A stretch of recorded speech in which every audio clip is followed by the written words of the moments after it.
Speaking on technological progress, we in Bulgaria identified very carefully how to fit and incorporate our potential in research and development, in sciences, into the general European trend. I believe that the implementation of the renewed Lisbon strategy is already bringing quite many fruits and results for the European Union. But still, many things have to be done and strengthened as coherency and interrelation between the policies within this strategy. Taking into consideration that the future belongs to the sectors of high technologies as engines of economic growth, Bulgaria has completed its analysis and has made its strategic choice. According to the National Reform Programme, our efforts will be focused on sectors such as information and communication technologies, biotechnologies, mechanical engineering, equipment and technologies for reducing energy consumption, renewable energy sources, nanotechnologies and microelectronics.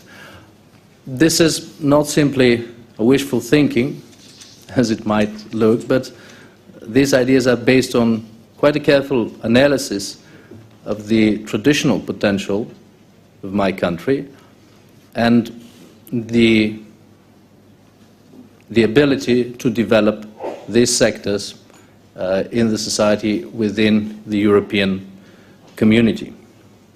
Of course, it requires a lot of efforts, not only from the government, but from the private sector. And here is, at least for Bulgaria, one problem. The state will follow this policy, supported by European funds, by the way, in coordination with science community of my country, and we shall reach the levels which a European country has to achieve in research and development financing.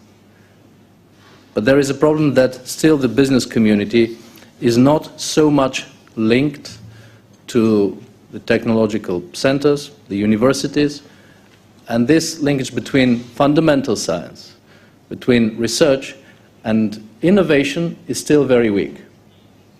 So one of the priorities of our government will be directed towards this, to change this reality, to create a more stable, vital link between the scholars, the scientists, and the economy, because this is of paramount importance for our development. And finally, the issue of climate change and energy dependence. It has become one of the major topics in all European debates.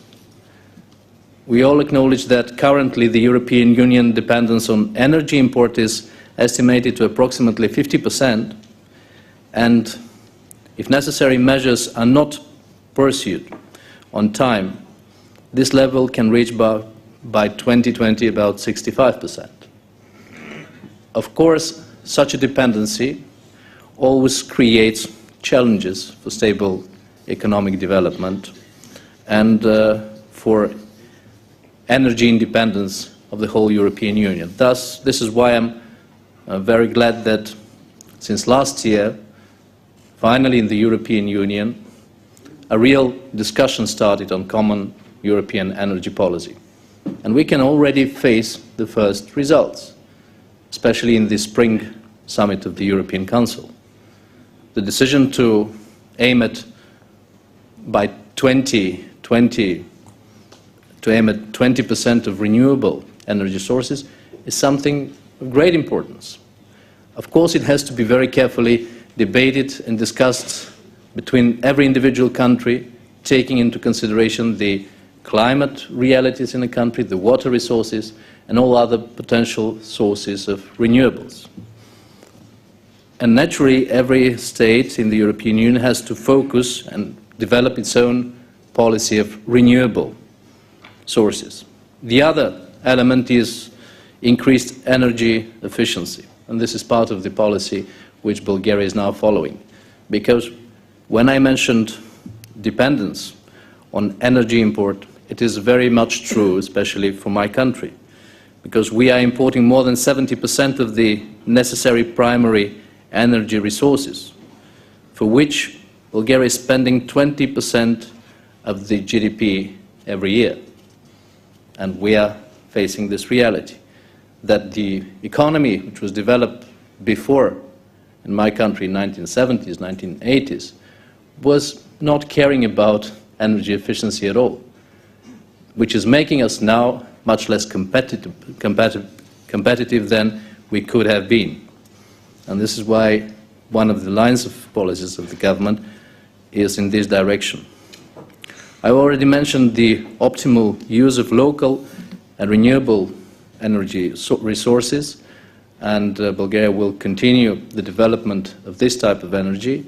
But I would also like to stress, in the context of the common European policies, on two other issues. Diversification of energy sources. It is under discussion, and there is common will to really come to it. From this point of view, Bulgaria can play quite an important role, and positive, I must say, role, in the implementation of such projects as the Nabucco gas pipeline. Of course, if there are enough sources of gas to fill the tube. But politically, my country is very supportive, and I'm glad that finally the European Union is having a common coordinator on the implementation of this project, which will demand a lot of political will from the whole of the European Union, substantial financial resources, but which is important for energy diversification of the European Union. And when we are talking about climate changes, there is one other issue which usually most European politicians are very shy to talk about, although it is a reality in many of the European countries. This is the issue of the nuclear energy. I know there is a very strong opposition towards this type of energy in many of the countries of the European Union. I even saw some of the present persons smiling when they heard about nuclear energy. But this is a reality. They are developing with new technologies. Safety issue, security issues are of paramount importance. And I can tell you that my country suffered a lot from the fact that for many years, and still, there are no common European standards on security of nuclear power plants. And we had to close already four nuclear power plant installations, blocks of our nuclear power plant, which, according to the international standards of International Agency for Atomic Energy, were completely safe.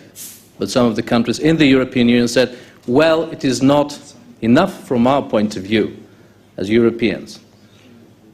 And I believe we really need to have a debate on this type of energy, of course combined with the issue of their safety, their security, because this is also part of global issues of climate change.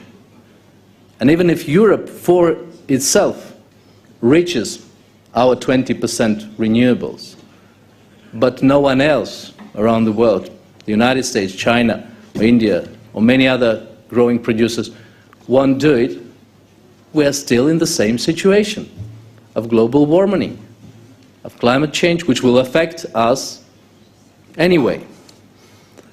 Of course, I wouldn't dare to say that these remarks which I shared with you are the major, all the answers to the challenges which we are facing.